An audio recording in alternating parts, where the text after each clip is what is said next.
kind of looking more at that with the idea of EPs. So I got into you guys when I was like 16 or 17. So this was around the time that Ultraviolet and had come out, and then Violence was, going to be coming out.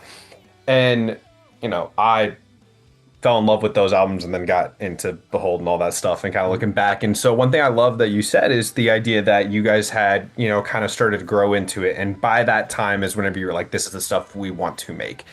Mhm. And, obviously Ultraviolet, Violence, kind of piece that together, make it a full length, if you wanted to. And In our then heads, we do. absolutely. And I mean, that's how I view it as well. But then 5 years later, you have Loriella. And so, like you said, those were kind of the songs that you wanted to finally start getting into. And like that's where you guys felt that you had found your style. And I mean, obviously all the other albums before were your style, just that evolution of style. And so looking at around that time of Ultraviolet up until today, kind of what are your biggest like influences and what are your biggest strives in trying to make that sound like you? Hmm. Well, we're still in love with dynamics, so we still love the. I mean, if you listen to the new record and we literally put Make Believe next to Red Hands on the same record, literally back to back for a reason. Like we love both of those things, and I think with Loriella, it was it was wanting to write some shorter songs, being just naturally excited about that. Like, oh, we just written Mm. so many. Like, Red Hands was the only song where we just like let it be what it is, let it be as long as it wants to be, and the fans who like that will like it. And that was the easiest song on the record to write because it was just like, oh, we just won't temper it. Like, we'll just let it. It's harder to write shorter songs, honestly. Um, and oh, dude, the exhaustion's kicking in. Tell me the question again. No, good. Just kind of looking at, like you said, how those were kind of the songs that you guys wanted to start writing and that you felt you had kind of reached that point. And so, like, what are your biggest influence in that writing, as well as how do you guys maintain and continue to write in that style? Well, part of what's helpful is that Nate, as a full time producer, is very current. So he's always like showing me whatever is like hitting, whether he likes it or not, and then what he likes. Tanner is very cool. He's one of the coolest people. He can't help it. He always finds rad artists, and we'll all listen to it. Like, this is one of the sickest, craziest things I've ever heard. And then you go check, and the band has like 5,000 monthly listeners, and they live like in Finland. I don't know how he finds this stuff. He's just a literally cool person.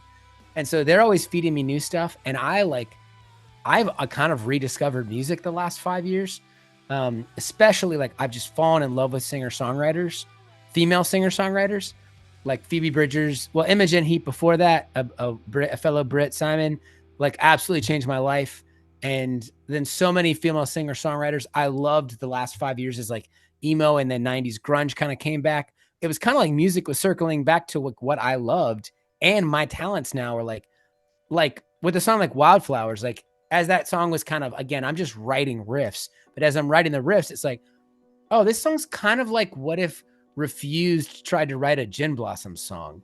And those are both bands. Like Refused is like one of the most important heavy post hardcore defining. The Shape of Punk to Come is like top 10 record for me. Like that, and like something like Found Out About You on the radio of like Gin Blossoms. Like I'm in middle school hearing that stuff, like writing that stuff with like a little sprinkle of Mew, who's one of our favorite bands as well.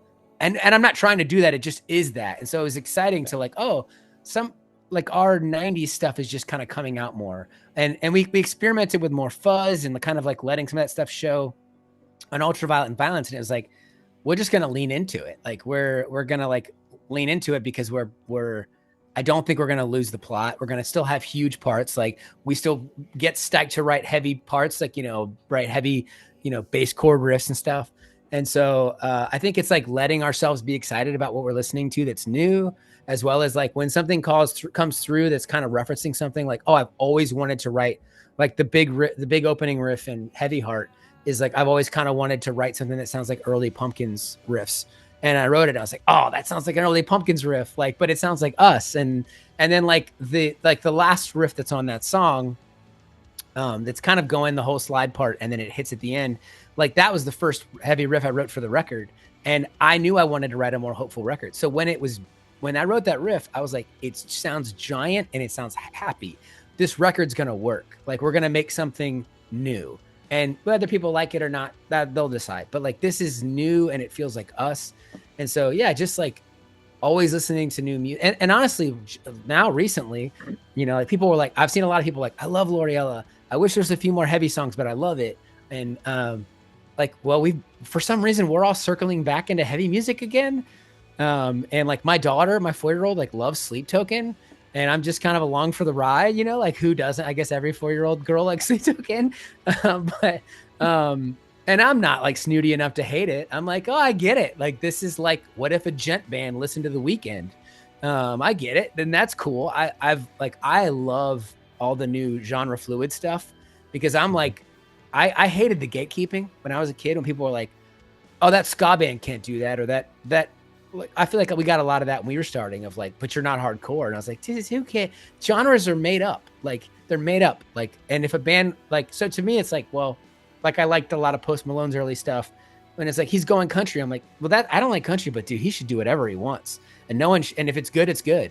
Like because his thing is like I like this too, and I grew up on it. Well, then try.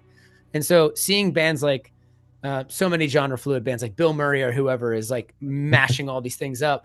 Like me and Nate are totally red Bill Murray pilled.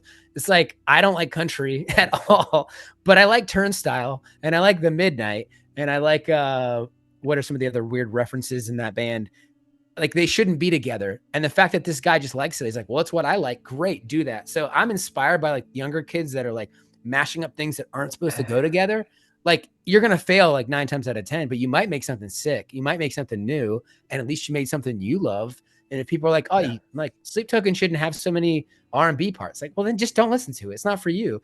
Like who cares? Like, I think we should do a lot more. Like, that's not for me. Then like, I think good is such a, like art being good, especially like sonically and stuff, is such a subjective call.